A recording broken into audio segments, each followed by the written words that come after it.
So let's talk about Diogenes of Sinope. This is a philosopher who didn't just write down his ideas. No, he lived them in some of the most outrageous and shocking ways you can possibly imagine. This isn't just the story of a thinker. It's about a man who turned his entire life into a work of performance art to find the truth. And we really have to start right here, with his most famous, his most unbelievably audacious line. He said this to Alexander the Great. Not a friend, not a rival, but literally the most powerful man on the planet at the time. Right there, that tells you almost everything you need to know about this guy's character. So that's the big question, right? Who was this person? What kind of courage, or maybe madness, does it take to have that kind of fearless integrity? To really understand the man, well, we've got to go all the way back to the beginning of his story. You know, the great philosopher Plato actually had a nickname for him. He called Diogenes a Socrates gone mad. And honestly, that's a pretty great place to start. Diogenes basically took Socrates' whole quest for virtue and just stripped it bare of all comforts and conventions, pushing it to the absolute breaking point. This is really the heart of the mystery surrounding him. Was he just a crazy person, some ancient troll living in a jar to mess with people? Or was he a profound revolutionary thinker, using his own life as a weapon against a world he saw as corrupt? Well, let's dig in and find out. All right, let's get into his origin story. Because you see, to really get his philosophy, you have to start with his crime. It all started with cold, hard cash. So picture this. Diogenes didn't start out as a poor philosopher. He grew up in a busy port city called Sinope, and he was surrounded by money.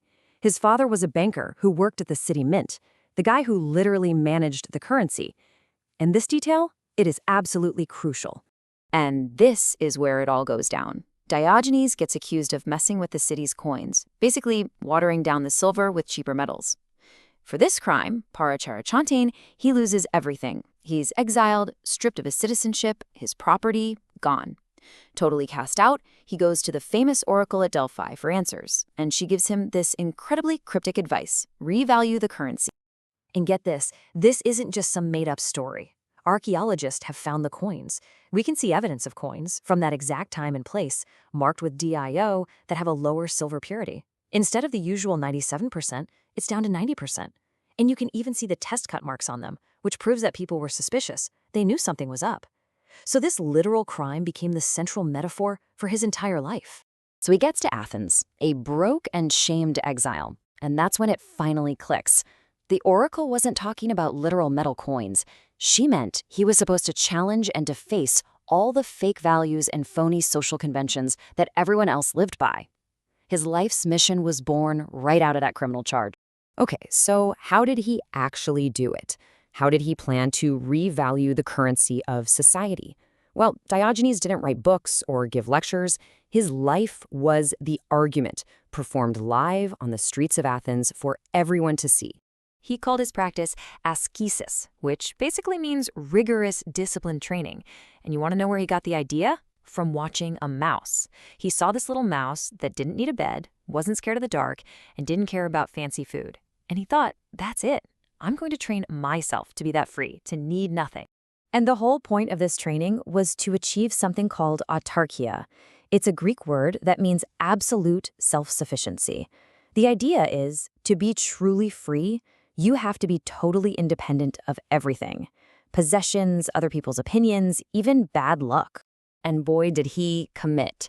The man lived in a giant ceramic jar, a pithos, in the middle of the marketplace. He completely rejected the idea of a house. The story goes that the very last thing he owned was a wooden cup, and he even threw that away after he saw a little kid just cupping water with his hands. He realized he didn't even need the cup. Okay, now we get to his most shocking method, an idea, or shamelessness. His logic, believe it or not, was actually kind of simple. He thought, if something isn't shameful to do in private, why should it be shameful in public? So he would do things like eat, urinate, and even masturbate in public to force people to confront how arbitrary and hypocritical their social rules really were. But don't think for a second this was just some kind of public stunt. Diogenes used this radical lifestyle as a platform. He was a philosophical watchdog, and he used it to go after the most powerful people of his time, whether they were intellectuals or politicians. and everyone got bit. My absolute favorite example of this is his takedown of Plato. So Plato's Academy comes up with this very academic, very abstract definition of what a human being is, a featherless biped. Diogenes hears this and doesn't write a rebuttal. Oh no. He goes out, finds a chicken, plucks all its feathers off, and storms into the academy, holding it up, yelling, "Here is Plato's man." It was a brilliant, hilarious, and absolutely devastating critique. They actually had to change their definition because of it.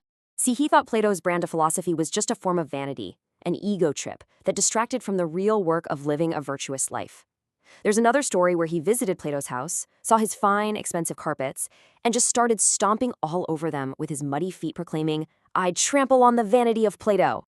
But in all of Greece, there was really only one other man whose ambition Diogenes seemed to recognize as being on the same cosmic scale as his own, just in a completely different universe. And that man was Alexander the Great. So here's where it all comes full circle. You have Alexander the Great, conqueror of the known world, completely fascinated by this man who owns literally nothing. He approaches Diogenes and offers to grant him any wish in the world. And Diogenes, who's just lying there sunbathing, doesn't even sit up. He just says, "Stand out of my sunlight." It's the ultimate act of self-sufficiency. Alexander was apparently so stunned, he turned to his man and said, "If I were not Alexander, I would wish to be Diogenes." So, after all that, what are we supposed to make of this guy? What's the legacy of this so-called madman? Well, it turns out his influence was way bigger than you'd think, even though it's often totally misunderstood today. Now, here's something a lot of people miss, and it's so important. Diogenes is the direct link to one of the most famous and influential philosophies of all time, Stoicism. You see, his student, Crates, went on to teach Zeno of Citium, who founded the Stoic school. A lot of those big Stoic ideas, like living in accordance with nature and believing virtue is all you need to be happy, that comes straight from the Cynic playbook written by Diogenes. But his legacy has been completely twisted in modern times. There's a medical condition called Diogenes Syndrome, which involves things like compulsive hoarding, social withdrawal, and self-neglect. It is the exact opposite of everything he stood for. Diogenes was a public figure, the ultimate minimalist who sought truth. The name is just a total misunderstanding of his entire philosophy.